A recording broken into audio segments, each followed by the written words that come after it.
In the fall of 1867, along a forgotten stretch of road between Joplin and Springfield, Missouri, federal investigators uncovered something that would linger in the memory of the Ozarks for generations. Concealed beneath the floorboards of Sullivan's trading post were ledgers that contained the names, descriptions, and estimated fortunes of more than 300 travelers.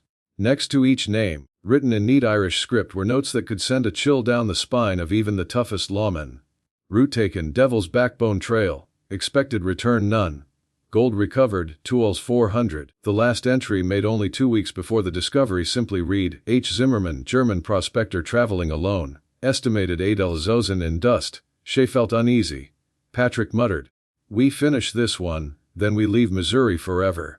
What the authorities uncovered in that remote outpost exposed the most intricate murder scheme in post-Civil War America, a web of corruption that reached deep into the heart of southwest Missouri's power circles.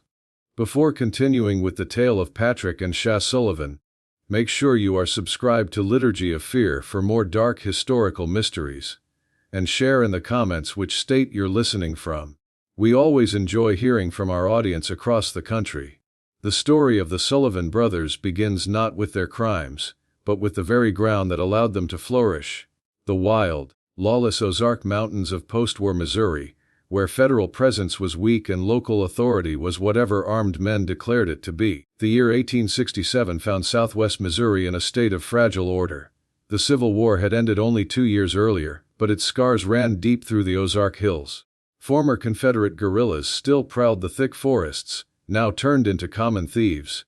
Union veterans, many of them Irish immigrants who had fought for the promise of land and stability, found themselves struggling to survive in a region that looked at them with suspicion and resentment. It was into this unsettled world that Patrick and Shea Sullivan arrived in the spring of 1864. They were 2 brothers from County Cork who had served with the 9th Missouri Infantry. Patrick, the elder at 32, had a sharp mind for trade and an even sharper tongue, able to charm stories from the wariest of travelers. Shea, 28, built like a prizefighter, had learned during the war that force, when used at the right moment, could fix problems that charm could not. They set up their trading post at a place locals called Hellhound Crossing, where the main road from Joplin to Springfield crossed Devil's Backbone Trail, a dangerous but shorter route through the heart of the Ozarks. The site was ideal, remote enough to avoid regular federal patrols, yet placed at a crucial junction where tired travelers would pay gladly for supplies, directions, and a safe place to rest. The trading post itself looked plain, a log structure with a false front to make it appear larger. Shelves were filled with basic provisions and rough tables where visitors could sit for a drink. What made it remarkable was the brothers' uncanny ability to make every guest believe they were receiving special treatment. Patrick had a way of making men trust him within minutes, while Shea's intimidating size and presence ensured that doubters stayed quiet and suspicious minds let their guard down. The Missouri Ozarks of 1867 were experiencing a strange kind of prosperity. The California gold rush had ended, and many miners were heading back east with their riches, passing through Missouri on their way to families in Illinois, Indiana, and Ohio. These men carried not only gold dust and nuggets, but also the hard-earned wealth of years of grueling labor in the Sierra Nevada. They were rich, wary, and far from any protection of the law. Local settlements along the routes felt torn about the constant flow of miners. Their money was welcome, but they were tough men hardened by mining camps, men who trusted no one and were quick to draw weapons when threatened. Most shopkeepers found them impossible customers, demanding, suspicious, and ready to fight if they sensed dishonesty. The Sullivan brothers, however, seemed to have a near magical skill in dealing with even the most hostile prospectors. Travelers who arrived at Hellhound Crossing bristling with suspicion would leave hours later laughing, shaking hands, and often carrying maps filled with details and personal recommendations for safe routes.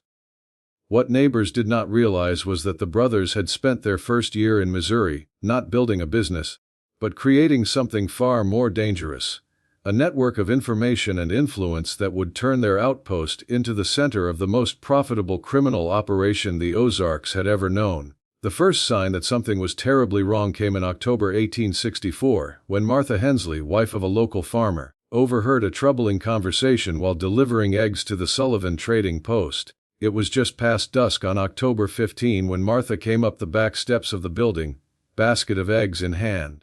The autumn air was crisp, carrying the smell of wood smoke and dying leaves. As she raised her hand to knock, voices carried through the thin log walls. Patrick's Irish accent blended with another voice she didn't recognize. The German fellow, Klaus something. The stranger was saying. Left here 3 days ago with enough gold to buy half of Springfield. Took the Devil's Backbone route like you suggested. Should have reached the main road by now, but no one's seen him. Patrick's reply froze her in place.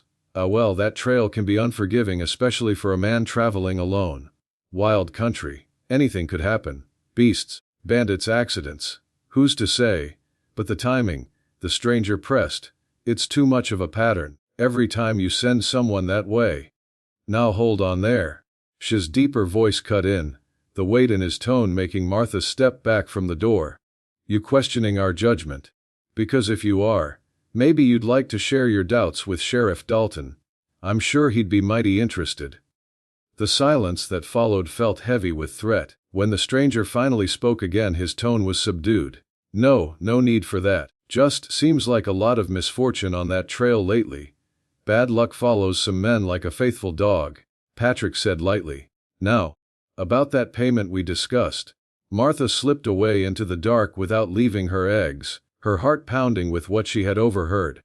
But who could she tell? Sheriff Thomas Dalton was Patrick Sullivan's drinking companion. Federal marshals rarely passed through, and even if they did, what had she truly heard? Just hints, shadows, and suspicions. She chose to keep the matter to herself, a choice that would haunt her all her life.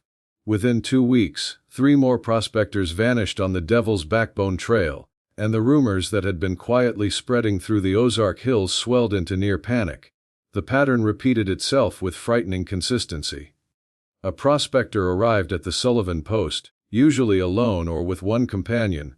He spent hours in drink and conversation with the brothers, learning about routes and road conditions. Patrick would unfailingly suggest the Devil's Backbone Trail, promising it would save a day's travel. The brothers provided detailed maps, marked camping spots, and even offered supplies at generous prices. The traveler would leave in high spirits, grateful for their kindness, and then vanish as if swallowed by the wilderness. By December 1864, the disappearances could no longer be brushed aside. Frederick Steinbeck, a German immigrant who ran a boarding house in Springfield, began keeping notes after his brother-in-law Klaus failed to arrive for Christmas as promised. Klaus had written from California saying he would be traveling through Missouri in November and expected to reach Springfield by December 20. When the new year came with no word, Frederick began asking along the route. All paths pointed to the Sullivan trading post. Yes, the brothers remembered Klaus. A fine fellow, they said, spoke very good English despite his accent. He had left their post on November 18, headed northeast on Devil's Backbone Trail. Patrick even produced a map, marked with his own hand, showing the exact path he had recommended. Dangerous country through there, Patrick explained, his face filled with concern. We warned him not to go alone, but he was determined to make Springfield quickly. Said he had family waiting. She nodded solemnly. Told him he should stick to the main road even if it took longer. But he was anxious about bandits on the busier routes. Thought he'd be safer on the back trails. Frederick left the trading post more puzzled than enlightened. The brothers' story seemed believable. Their concern appeared sincere, and they had clearly tried to guide Klaus to his destination safely. But something tugged at him, a feeling he couldn't clearly describe that made him return to the trading post 3 more times over the next few weeks, each time hoping to spot some flaw in their account. He never did. The Sullivan brothers were far too careful for that. As winter gave way to spring in 1865, communities between Joe Plain and Springfield began noticing a troubling trend. The number of travelers reported missing along the various routes through the Ozarks was rising steadily. But the disappearances seemed to cluster around certain areas, especially the network of trails branching off the main road near Sullivan's trading post. The response from local authorities was weak at best. Sheriff Thomas Dalton, a former Confederate cavalry officer who had returned to law enforcement after the war ended, publicly blamed the disappearances on the general lawlessness of the region. We've got Confederate holdouts, Union deserters, bandits, and God knows what else running through these hills, he told worried citizens. A man traveling alone with a fortune in gold is taking his life in his hands. That's just the reality here. Privately, however, Dalton was growing uneasy about the pattern of disappearances, not because he suspected the Sullivan brothers.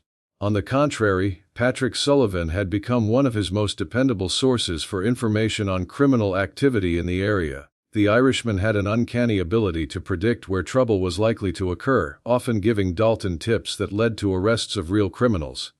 In fact, the Sullivan brothers had helped Dalton solve more crimes in their 2 years of operation than he had in the previous 5.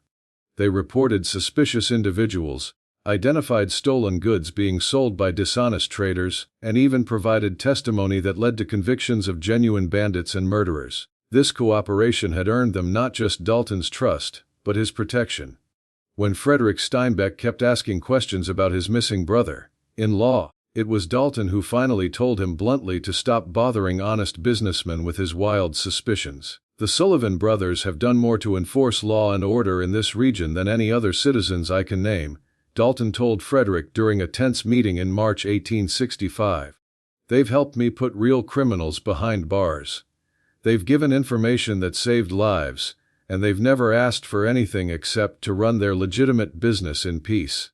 I understand you care about your family, but that doesn't give you the right to harass good people with baseless theories. Frederick left the sheriff's office that day, knowing he would get no help from local law enforcement. But he wasn't the only one asking questions, and the network of worried families and friends kept growing month by month. Meanwhile, the Sullivan brothers were expanding their operation in ways that would have shocked even their harshest critics. The trading post had become the center of an information network stretching from the Kansas border to the Arkansas line. Every traveler who stopped provided valuable intelligence. Where they had come from, where they were going, how much money they carried, whether they traveled alone or in groups. Patrick kept careful records of these conversations, but not in the ledgers shown to customers or the occasional visiting official. Hidden beneath a false floor in the trading post's back room was a collection of notebooks that read like a criminal mastermind's guide to the perfect victim. Each entry contained not just basic details, but psychological profiles that would have impressed trained investigators. Patrick had developed an almost scientific method for identifying the most profitable targets. Men traveling alone recently returned from California, carrying large sums of gold or cash with family destinations that meant their absence would not be noticed immediately. But the brothers' genius wasn't only in victim selection, it was also in the sophisticated support network they had built. The bandits who carried out the robberies and murders were just the most visible part of a conspiracy that included merchants laundering the stolen gold, officials misdirecting investigations, and even ministers providing false testimonies about the brothers' Christian character. By spring 1866, the Sullivan operation was so successful it was actually helping the economic growth of several Ozark communities. The steady flow of gold being converted into legitimate currency provided capital for new businesses, funded church construction, and even helped establish the region's first proper school. The bitter irony was that the very prosperity this blood money created gave the brothers an almost untouchable reputation as upstanding members of the community. They were generous donors to worthy causes. They employed local men as guides and laborers, and they had always been polite and helpful to neighbors. Yet beneath this respectable surface, the murders continued with clockwork precision, each one planned and executed with military-like discipline.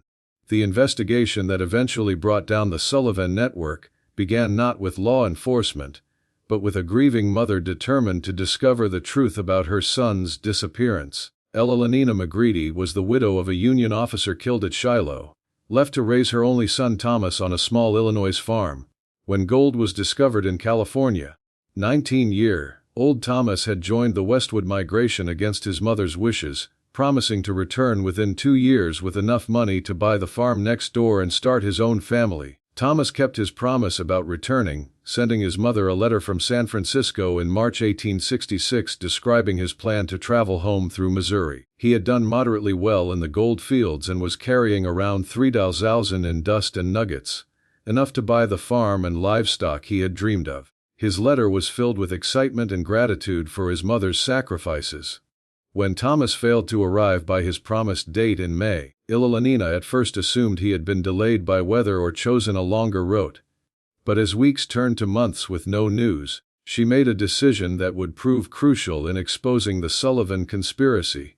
She would travel to Missouri herself and retrace her son's planned route. Ilolanina McGreedy was not the typical grieving mother of her era. Her husband's military service had familiarized her with investigative methods and record-keeping used by Union intelligence officers. She had helped process casualty reports and missing soldier inquiries during the war, giving her experience in systematic information collection and analysis. When she arrived in Springfield in August 1866, she came equipped with detailed notes, maps, and a methodical plan for investigating her son's disappearance.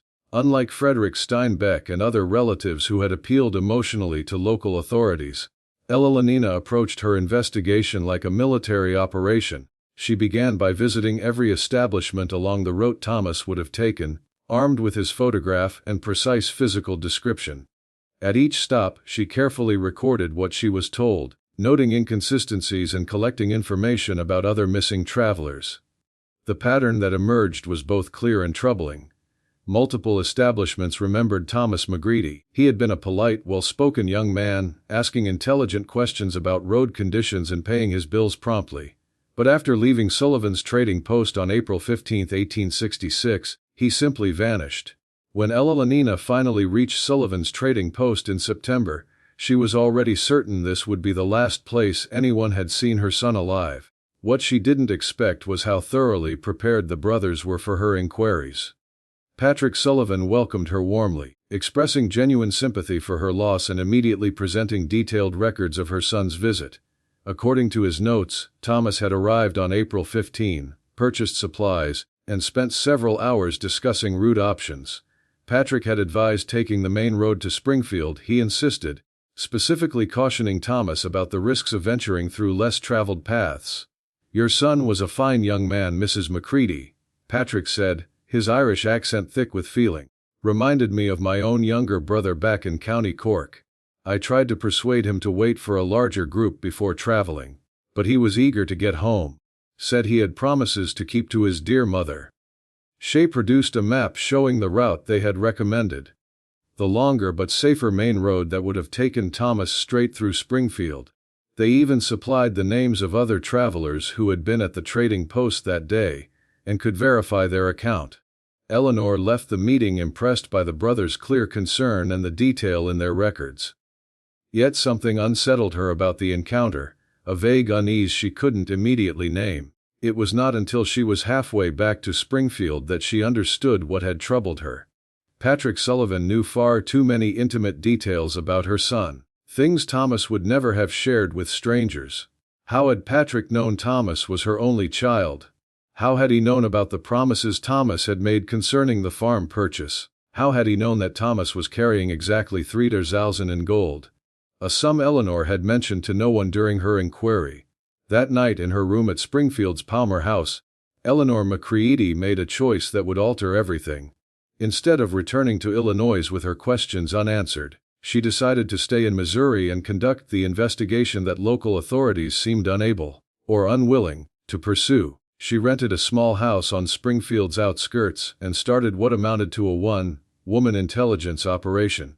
Using methods she had learned during the war, she compiled detailed files on every missing traveler she could identify, mapping disappearances, tracing patterns, and gradually building a comprehensive picture of what she increasingly believed was organized criminal activity. Eleanor's investigation benefited from several factors that had hampered previous inquiries. As a woman, she was not seen as threatening by the men she questioned, which often made them speak more openly than they would with male investigators. Her war experience had sharpened her ability to detect lies and inconsistencies in testimony. Most importantly, she had the time and resources to conduct a careful, systematic investigation rather than the brief inquiries that local officials had accepted. By December 1866, Eleanor had documented 47 cases of travelers who vanished along routes connected to Sullivan's trading post. Even more telling, she had discerned a pattern in the victims. They were almost always men traveling alone, carrying large sums of money, and heading to places where their disappearance would not be immediately noticed. But Eleanor's most crucial insight came from an unexpected source. A conversation with Mary Catherine O'Brien, an Irish immigrant seamstress in Joplin, who had grown up in the same county in Ireland as the Sullivan brothers. Mary Catherine O'Brien had information that could be devastating to the Sullivan brothers, but she was terrified to reveal it. During a chance encounter with Eleanor at a church social in January 1867, she mentioned recognizing the brothers' accents as from County Cork. When Eleanor expressed interest in learning more about their past, Mary Catherine's demeanor shifted noticeably. "Those men," she whispered, glancing around nervously, "they're not who they pretend to be. In Ireland they went by different names and had dangerous reputations. Mrs. Macready, there are things about those brothers that would chill your blood." According to Mary Catherine, the men claiming to be Patrick and Sha Sullivan had been known in Ireland as Patrick and Seamus Ali. They had fled County Cork in 1862 after being suspected of involvement in a series of robberies targeting travelers on isolated roads. The local constabulary was closing in when they vanished, presumably sailing to America under false identities. "My own uncle was a constable back then," Mary Catherine explained during a private meeting at Eleanor's house. "He told me the Ali brothers had a system. They'd learn which farmers were going to market with cash, then arrange for bandits to ambush them. Many victims were killed, even if they offered no resistance." This revelation provided Eleanor with a crucial missing piece.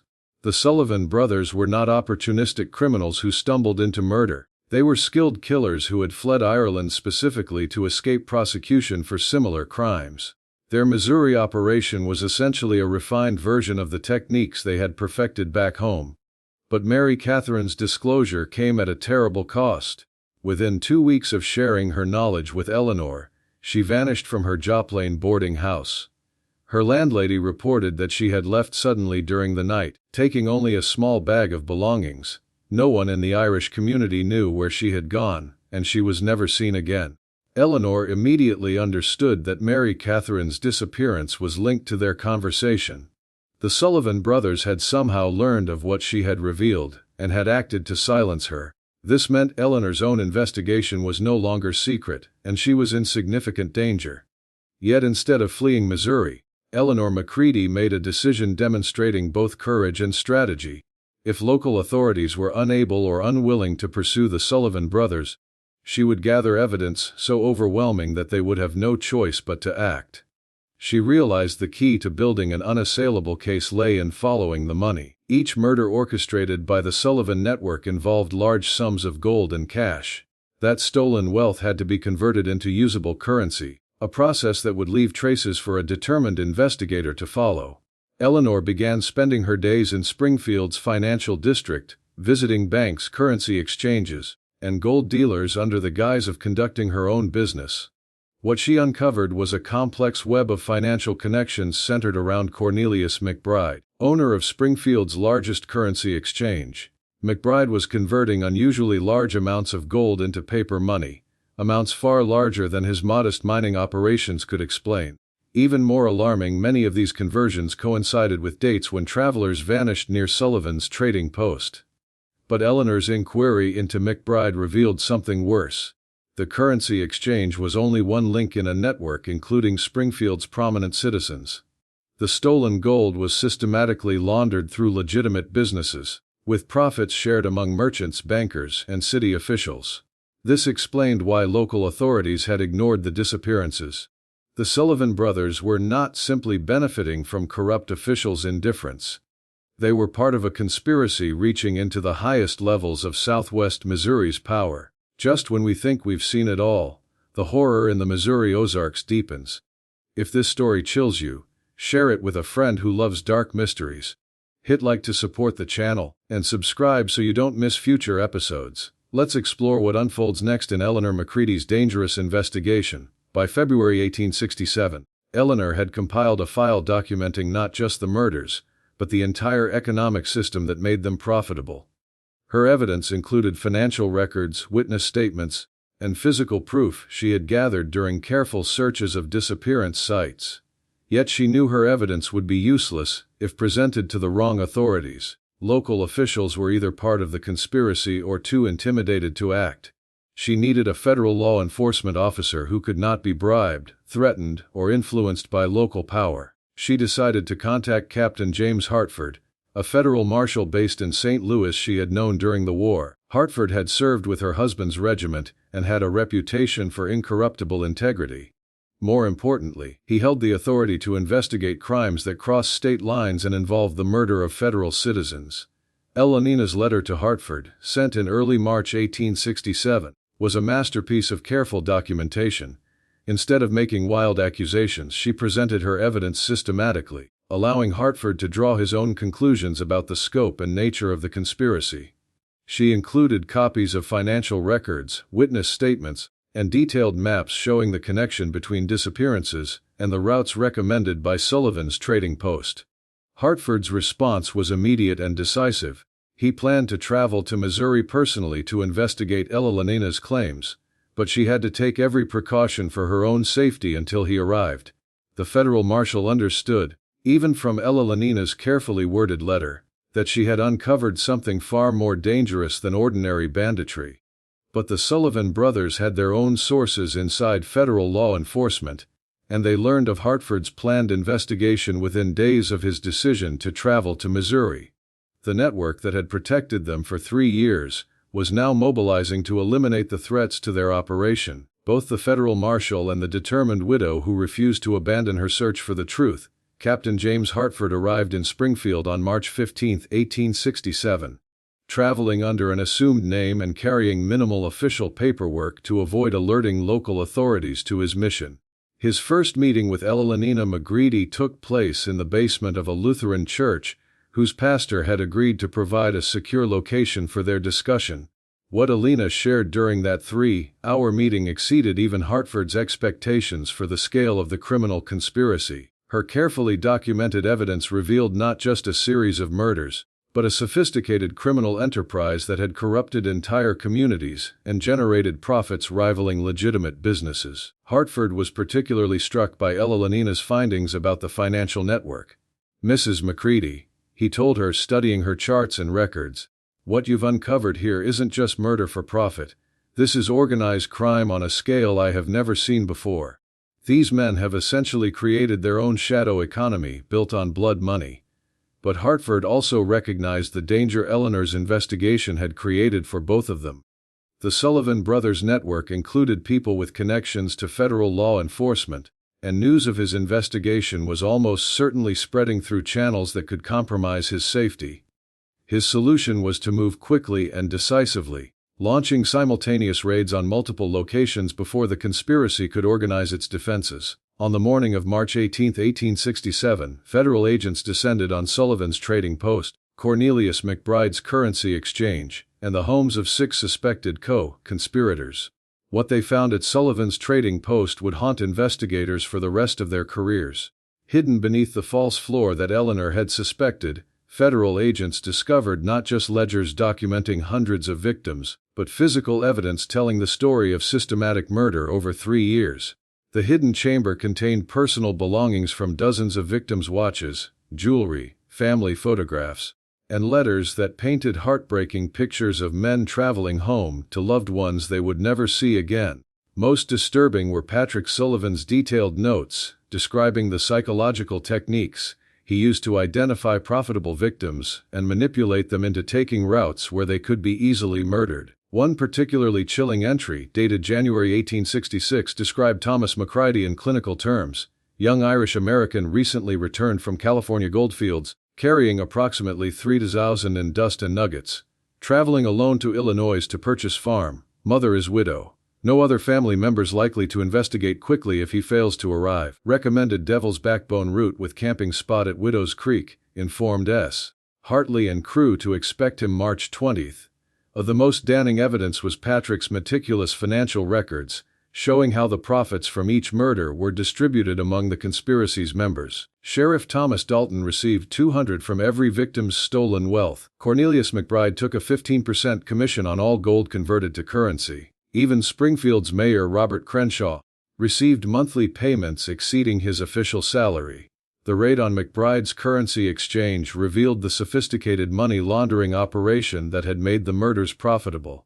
McBride had been converting stolen gold into legitimate currency and investing the proceeds in local businesses, which both covered the money's origins and provided steady returns for the conspirators. Meanwhile, searches of suspected murder sites yielded physical evidence confirming Eleanor's theories.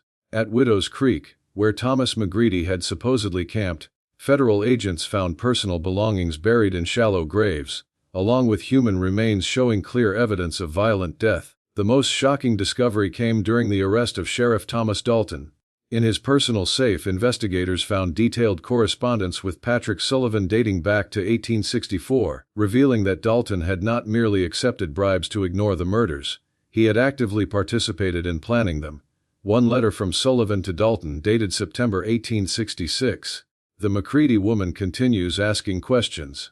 Her son's case was one of our most profitable, and she seems determined to learn the truth. Perhaps it's time she joined her boy on the Devil's Backbone trail. These persistent types rarely give up, and she's becoming a genuine threat to our arrangement. Dalton's reply was equally chilling. Agreed about the McCready problem, but killing a woman will draw federal attention. Better to arrange an accident when she returns to Illinois. Make it look like bandits on the road home. I can provide details about her travel plans. The correspondence made clear that Eleanor McCready had been living under a death sentence for months, saved only by her decision to remain in Missouri and continue her investigation rather than returning home as the conspirators expected. As word of the arrests spread through southwest Missouri, the true scope of the Sullivan conspiracy became apparent.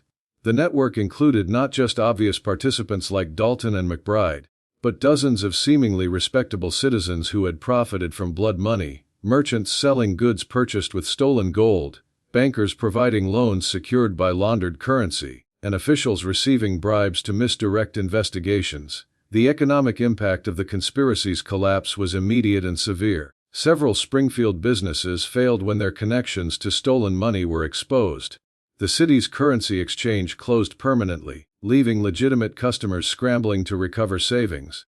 Even Springfield's First Methodist Church faced financial crisis when investigators revealed that a substantial portion of their building fund came from donations made with laundered murder profits. The conspiracy's most disturbing revelation came from Patrick Sullivan himself during interrogation by federal agents. Faced with overwhelming evidence and the certainty of execution, he provided a full confession revealing the true scale of their operations. Between April 1864 and March 1867, the Sullivan Network had murdered 127 people along various routes through southwest Missouri.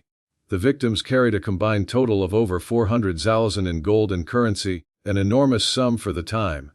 The murders had been planned and executed with military precision using information networks rivaling professional intelligence services. We weren't bandits, Patrick explained to investigators with disturbing pride. Bandits are crude, impulsive, foolish creatures who take risks for small rewards.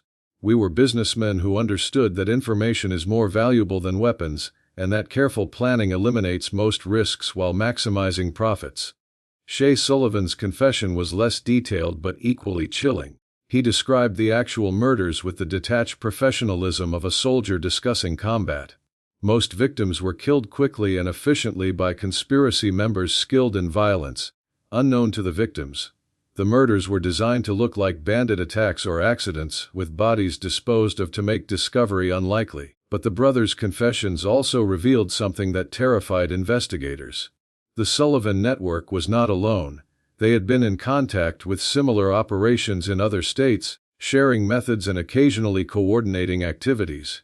The systematic murder of travelers for profit was becoming an organized criminal business with networks stretching across multiple states. The trials of the Sullivan conspiracy members began in St. Louis federal court in October 1867, drawing national attention to what newspapers called the Missouri murder machine.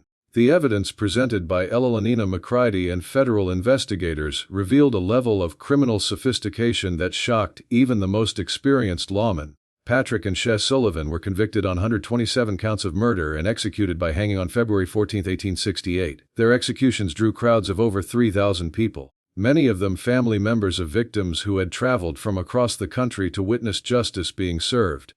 Even in death, Patrick Sullivan showed no remorse, reportedly telling the prison chaplain, "We gave those men quick deaths, which is more mercy than this world usually provides. Sheriff Thomas Dalton and 12 other co-conspirators received life sentences in federal prison. Cornelius McBride and 6 additional accomplices were sentenced to 20 years each. The trials exposed the full extent of the network's corruption and offered closure to families who had spent years wondering about their missing loved ones. Elalina McCready became something of a national hero. Praised in newspapers across the country for her courage and investigative skills, the federal government offered her a position with the newly formed investigative division that would eventually become the FBI. But she declined, choosing instead to return to Illinois and her quiet life on the family farm. But Elalina's victory came at a heavy personal cost. She had uncovered the truth about her son's murder, but that knowledge brought her no comfort. Thomas McCready had died violently and alone. His dreams of buying a farm and starting a family were destroyed by men who saw him only as a source of profit. The detailed accounts of his final hours revealed during Patrick Sullivan's confession haunted Elalina for the rest of her life. The Sullivan case also exposed the vulnerability of America's transportation networks to organized crime. The federal government responded by creating regular patrol routes along major travel corridors and establishing communication systems that allowed law enforcement agencies in different states to coordinate investigations. But perhaps the most lasting effect of the Sullivan conspiracy was the questions it raised about trust and community in post-Civil War America. The network had operated for 3 years, not just through violence and intimidation, but through the brothers' ability to appear as helpful, respectable members of their community. They exploited the natural human tendency to trust those who seem kind and generous, using that trust to identify and kill their victims. The trading post at Hellhound Crossing was burned to the ground by federal agents after the investigation concluded, but the intersection where it once stood remained avoided by travelers for decades. Local residents reported feeling an unexplainable sense of unease when passing the site. Whether this was due to supernatural influences or simply the psychological impact of knowing what had occurred there remains uncertain. The case files from the Sullivan investigation were sealed by federal authorities and remain classified to this day. Some historians believe this is due to the discovery of similar criminal networks in other states rather than any supernatural elements in the Missouri case. The full extent of organized criminal activity targeting travelers in post-Civil War America may never be fully understood. In 1902, 35 years after the Sullivan brothers' execution, construction workers building a railroad line through the Ozarks uncovered a mass grave containing the remains of 47 people along the Old Devil's Backbone Trail. Personal belongings found with the bodies matched descriptions from the Sullivan case files, confirming that even the brothers' detailed confessions had not revealed the full scope of their crimes. The discovery of additional victims decades after the brothers' deaths raised troubling questions about the true reach of their operation. Had they been active longer than anyone realized? Were there other murder sites investigators had never discovered? Most disturbing of all, had other members of their network escaped justice and continued their activities elsewhere? Elalina McCready died in 1894, taking many secrets of her investigation with her. Her personal papers, donated to the Illinois Historical Society, revealed that she continued researching similar disappearances in other states until her death. Convinced that the Sullivan Network had been part of a much larger criminal enterprise stretching across the American frontier. Among her papers was a letter she had begun writing to federal authorities just weeks before her death, describing what she believed were similar operations in Colorado, Nebraska, and Texas. The letter was never finished, but her notes suggest she had identified patterns of disappearances that mirrored the Missouri case in alarming detail. The final mystery of the Sullivan case lies not in what was discovered, but in what remains hidden. Federal investigators estimated that the brothers had murdered 127 people, but Patrick Sullivan's own records suggest the number was significantly higher. During his final confession, he hinted at special arrangements for certain high-value targets but died before providing details. Modern historians who have examined the available records believe the Sullivan brothers may have been responsible for the disappearances of several prominent individuals whose deaths were never officially linked to the conspiracy. These cases include a California state legislator who vanished while traveling to Washington, D.C., a wealthy mine owner who disappeared between Missouri and Illinois, and at least 3 federal officials whose deaths were attributed to unrelated causes. The trading post at Hellhound Crossing was rebuilt in 1889 as a legitimate business but failed within 2 years when travelers refused to stop there. The intersection itself was eventually bypassed by newer roads, and today the site is only accessible on foot through dense forest that has reclaimed the old trails. Local residents of the Ozarks still speak quietly about the Sullivan brothers, though the stories have evolved over generations into something approaching folklore. Some claim the spirits of their victims still haunt the old trails, warning travelers away from danger. Others insist that descendants of the conspiracy's survivors still live in the area, maintaining the old code of silence that protected the network for so long. But perhaps the most chilling aspect of the Sullivan case is how easily it could be repeated. The brothers succeeded not through supernatural powers or exceptional criminal genius, but through careful observation, careful planning, and the exploitation of social trust. They identified vulnerable targets, created plausible scenarios for their disappearances, and built a network of corruption that made investigation nearly impossible. The case serves as a stark reminder that evil often wears the mask of respectability, and that the most dangerous criminals are often those who appear most helpful and trustworthy. In a world where travelers still rely on the advice and help of strangers, the lessons of Hellhound Crossing remain strikingly relevant. The Sullivan brothers' legacy lives on, and the attention federal law enforcement gives to patterns of disappearances along travel routes, in the databases that track missing persons across state lines, and in the healthy skepticism modern investigators bring to cases where local authorities appear reluctant to act. But perhaps their most lasting legacy is the questions their case raises about trust and community in American society. How many other criminal networks operated in the chaos of post-Civil War America? How many missing travelers were victims of organized murder rather than random violence? And most troubling of all, how many similar operations continue today, hidden behind facades of respectability and protected by corruption that makes discovery nearly impossible? This story shows that the most terrifying crimes are often those that hide in plain sight, carried out by people who seem ordinary, helpful, and trustworthy. The Sullivan brothers succeeded for 3 years not because they were criminal masterminds, but because they understood that most people want to believe in the goodness of their neighbors. They turned that trust into a weapon, using it to identify and murder innocent travelers, whose only fault was seeking help from strangers. What do you think of this story? Do you believe the full truth about the Sullivan conspiracy was ever revealed? The case files remain partially classified even today, suggesting federal investigators discovered connections and evidence still considered too sensitive for public release. Leave your comment below. Share your theories about what really happened in those Missouri Ozark hills. If you enjoyed this story and want more historical horror tales like this, subscribe to Liturgy of Fear, hit the notification bell, and share this video with someone who loves dark mysteries from America's past. The shadows of history hold many secrets, and we will continue exploring them together. Until next time, remember that the most dangerous criminals are often those who seem most eager to help.